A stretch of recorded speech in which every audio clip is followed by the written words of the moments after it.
Hi friends, welcome back to Sangam Saviruchi cooking ಚಾನಲ್ಗೆ.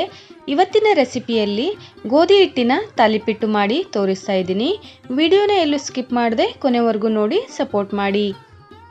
Friends, ಇಲ್ಲಿ ನಾನು ಗೋಧಿ ಹಿಟ್ಟಿನ ತಾಲಿಪಿಟ್ಟು ಮಾಡಲಿಕ್ಕೆ 1 ಕಪ್ಪು ಗೋಧಿ ಹಿಟ್ಟನ್ನು ತಗೊಂಡಿದ್ದೀನಿ.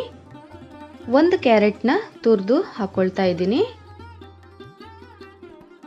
1 ಈರುಳ್ಳಿನ ಚಿಕ್ಕದಾಗಿ ಕಟ್ ಮಾಡಿ ಹಾಕ್ಕೊಳ್ತಾ ಇದ್ದೀನಿ. 1 ಹಸಿಮೆಣಸಿನಕಾಯಿ ಹಾಕ್ಕೊಳ್ತಾ ಇದ್ದೀನಿ. ಹಾಗೆ ಕರಿಬೇವು, ಕೊತ್ತಂಬರಿ ಹಾಕ್ಕೊಳ್ತಾ ಇದ್ದೀನಿ. 1 ಟೇಬಲ್ ಸ್ಪೂನ್ ಕಡಲೆ ಹಿಟ್ಟು ಹಾಕ್ಕೊಳ್ತೀನಿ. ಅರ್ಧ ಸ್ಪೂನು ಜೀರಿಗೆ ಹಾಕ್ಕೊಳ್ತೀನಿ. ಸ್ವಲ್ಪ ಅರಿಶಿನ ಹಾಕ್ಕೊಳ್ತೀನಿ. ಹಾಗೆ ರುಚಿಗೆ ತಕ್ಕಷ್ಟು ಉಪ್ಪು ಹಾಕ್ಕೊಳ್ತೀನಿ. ಫ್ರೆಂಡ್ಸ್, ಇವಾಗ ನೀರು ಹಾಕ್ಕೊಂಡು ಮಿಕ್ಸ್ ಮಾಡ್ಕೊಳ್ತೀನಿ. ಈ ಮಿಶ್ರಣ ಕಲಿಸ್ಲಿಕ್ಕೆ 2 ಕಪ್ಪು ನೀರು ಬೇಕಾಗುತ್ತೆ. ಫ್ರೆಂಡ್ಸ್, ಚೆನ್ನಾಗಿ ಗಂಟಿಲ್ದಂಗೆ ಕಲಿಸ್ಕೊಳ್ಬೇಕು.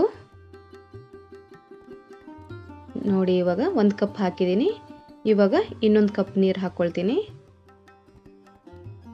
ತೀರಾ ಗಟ್ಟಿನೂ ಇರಬಾರ್ದು, ತೀರಾ ಅಳಸಾಗಿಯೂ ಇರಬಾರ್ದು, ಆ ರೀತಿ ಕಲಿಸ್ಕೊಳ್ಬೇಕು. ನೋಡಿ, ಇವಾಗ ಚೆನ್ನಾಗಿ ಕಲಸಿದ್ದು ಆಗಿದೆ. ಇಷ್ಟಾದರೆ ಸಾಕು. ನೋಡಿ ಫ್ರೆಂಡ್ಸ್, ಈ ರೀತಿ ಕಲಿಸ್ಕೊಳ್ಬೇಕು. ಬನ್ನಿ ಫ್ರೆಂಡ್ಸ್, ಇವಾಗ ಹಂಚು ಕೂಡ ಕಾದಿದೆ. ಇವಾಗ ಎಣ್ಣೆ ಸವರ್ಕೊಳ್ತೀನಿ. ಇವಾಗ ತಾಲಿಪಿಟ್ಟು ಹಾಕ್ತೀನಿ. ನೋಡಿ, ಈ ರೀತಿ ಹಾಕಿ ಸ್ಪ್ರೆಡ್ ಮಾಡ್ಕೊಳ್ಬೇಕು. ನೋಡಿ, ಇಷ್ಟು ಸ್ಪ್ರೆಡ್ ಮಾಡಿದ್ದು ಆದಮೇಲೆ 1 ನಿಮಿಷ ಮುಚ್ಚಳ ಮುಚ್ಚಿ ಬೇಯಿಸ್ಕೊಳ್ತೀನಿ. ಫ್ರೆಂಡ್ಸ್, ನೋಡಿ, ಇವಾಗ 1 ನಿಮಿಷ ಆಗಿದೆ. ಇವಾಗ ಮೇಲಿಂದ ಎಣ್ಣೆ ಸವರ್ಕೊಳ್ಬೇಕು. ನೋಡಿ, ಈ ರೀತಿ ಎಣ್ಣೆ ಸವರಿದ್ದು ಆದಮೇಲೆ ತಿರುಗಿಸಿ ಹಾಕ್ಕೊಳ್ಬೇಕು. ಫ್ರೆಂಡ್ಸ್, 2 ಬದಿಯಲ್ಲಿ ಚೆನ್ನಾಗಿ ಬೇಯಿಸ್ಕೊಳ್ಬೇಕು. ಕಲರ್ ನೋಡಿ ಎಷ್ಟು ಚೆನ್ನಾಗಿ ಕಾಣ್ತಾ ಇದೆ. ಫ್ರೆಂಡ್ಸ್, ನೋಡಿ, ಇವಾಗ ಆಗಿದೆ. ಪ್ಲೇಟ್ಗೆ ತೆಗಿತಾ ಇದ್ದೀನಿ. ಫ್ರೆಂಡ್ಸ್, ಈ ತಾಲಿಪಿಟ್ಟು ಮಾಡೋದು ತುಂಬ ಸುಲಭ. ನೀವು ಕೂಡ ಟ್ರೈ ಮಾಡಿ. ಒಂದು 5-10 ನಿಮಿಷದಲ್ಲಿ ಈ ತಾಲಿಪಿಟ್ಟು ರೆಡಿ ಆಗುತ್ತೆ. ಎಲ್ಲ ತಾಲಿಪಿಟ್ಟು ಇದೇ ರೀತಿ ಮಾಡಿ ತಗೊಳ್ತೀನಿ.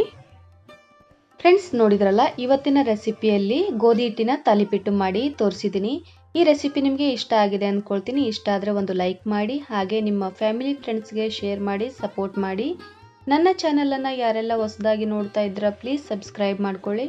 ಹಾಗೆ ಪಕ್ಕದಲ್ಲಿರುವ ಬೆಲ್ ಐಕಾನ್ ಪ್ರೆಸ್ ಮಾಡಿ ಆಲ್ ಅಂತ ಕ್ಲಿಕ್ ಮಾಡಿದ್ರೆ ನಾನು ಹಾಕುವಂಥ ಎಲ್ಲ ವಿಡಿಯೋ ನೋಟಿಫಿಕೇಶನ್ ನಿಮಗೆ ಮೊದಲು ಬರ್ತವೆ, ನೀವೇ ಮೊದಲು ನೋಡ್ಬೋದು. ಮತ್ತೆ ಸಿಗ್ತೀನಿ ಫ್ರೆಂಡ್ಸ್ ಮುಂದಿನ ರೆಸಿಪಿಯಲ್ಲಿ. ಅಲ್ಲಿವರೆಗೂ ಧನ್ಯವಾದಗಳು.